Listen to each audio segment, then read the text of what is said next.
कुछ कहानियां होती हैं, है ना, खासकर डरावनी कहानियां। उनमें कुछ तो बात होती है, वो एक से दूसरे तक पहुंचती हैं और फिर दिमाग में घर कर जाती हैं।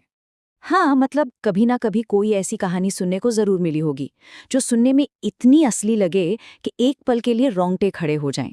एक ऐसी कहानी जो सच और झूठ के बीच की लकीर को धुंधला कर दे, यकीन करना भी मुश्किल और उसे झुटलाना भी। तो ऐसी कहानियों को ही कहते हैं अर्बन लेजेंड। और इस पर एक एक्सपर्ट हैं ज़ेन हेरल्ड ब्रूनवैंड। वो इसे बहुत अच्छे से समझाते हैं। देखिए, इन कहानियों का असली जादू इस बात में नहीं है कि वो सच हैं। नहीं, उनकी असली ताकत इस एहसास में है कि वो सच हो सकती थीं। बस यही एक ख्याल काफ़ी है।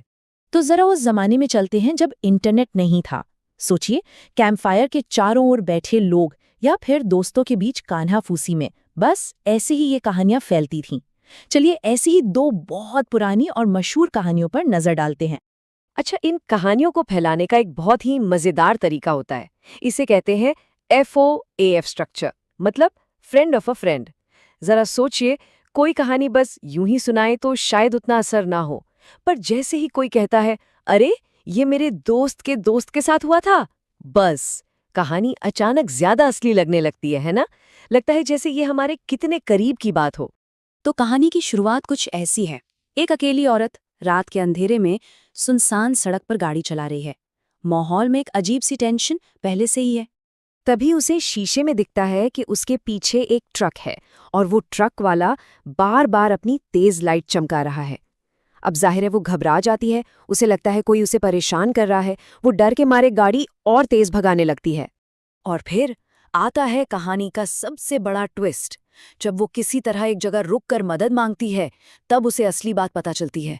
वो ट्रक वाला उसे तंग नहीं कर रहा था, वो तो उसे बचाने की कोशिश कर रहा था। बचाने की कोशिश उसकी पिछली सीट पर छिपे एक कातिल से। तो सवाल ये है कि ये कहानी इतनी क्यों चली? देखिए, ये सिर्फ एक डरावनी कहानी नहीं है। ये हमारे समाज के अंदर छिपे डरों को दिखाती है, जैसे किसी अनजान आदमी का डर, अकेले होने का डर। और ये एक तरह की चेतावनी भी है कि हमेशा सावधान रहना चाहिए। अच्छा, अब आते हैं एक दूसरी बहुत ही मशहूर कहानी पर, ब्लडी मैरी। ये सिर्फ सुनने वाली कहानी नहीं है, ये तो एक तरह का खेल है, एक रिचुअल है जिसमें लोग खुद शामिल होते हैं। तरीका बड़ा सिंपल है। एक अंधेरे बाथरूम में जाना है, शीशे में देखना है और बस उसका नाम दोहराते रहना है। ये अक्सर टीनेजर्स के बीच एक हिम्मत आजमाने वाला खेल बन जाता है, अपने डर से सामना करने का एक तरीका। और फिर सब कुछ बदल गया। इंटरनेट आया और इस डिजिटल दुनिया ने इन कहानियों को, इन अर्बन लेजेंड्स को हमेशा के लिए एक नया रूप दे दिया। ये टाइमलाइन देखिए, कितनी दिलचस्प है। पहले कहानियां सिर्फ जुबानी सुनाई जाती थीं, फिर वो किताबों में छपने लगीं। और आज वो रेडिट जैसे ऑनलाइन फोरम से लेकर सोशल मीडिया पर वायरल मीम और चैलेंज बन चुकी हैं। मतलब जमीन आसमान का फर्क आ गया है। एक्सपर्ट्स इसे एक नाम देते हैं, डिजिटल फोकलोर।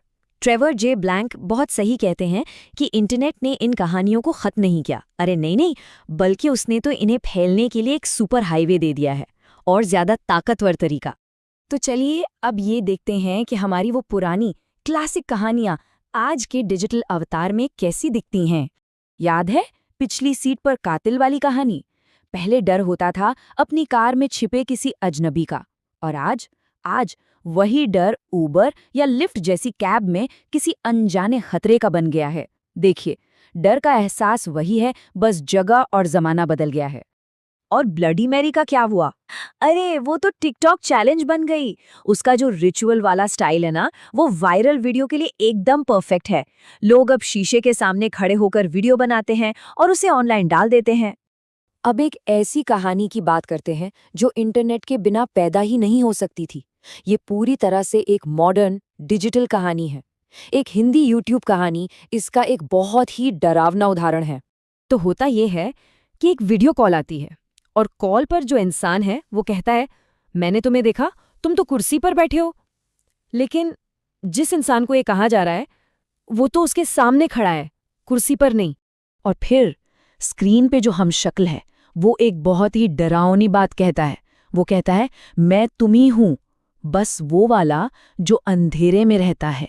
ये सीधी सीधी हमारी आज की सच्चाई पर चोट करती है कि हमारी ऑनलाइन पहचान और असली पहचान क्या वो एक ही है? और बस इतना ही नहीं, इसके बाद फोन की स्क्रीन पर एक उल्टी गिनती शुरू हो जाती है। 10, 9, 8।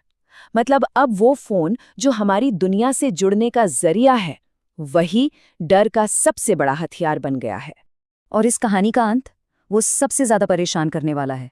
सुबह जब होती है तो कमरा खाली होता है, वो इंसान गायब हो चुका है, उस कुर्सी पर सिर्फ एक फोन पड़ा मिलता है।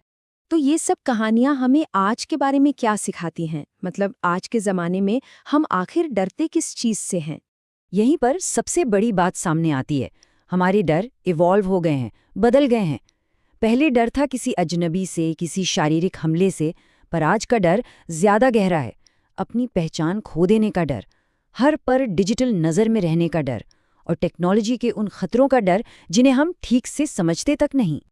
तो अगली बार जब किसी के फोन पर कोई अनजानी कॉल आए तो एक सवाल जरूर मन में आएगा कि क्या हम सच में जानते हैं कि लाइन के उस पार कौन है?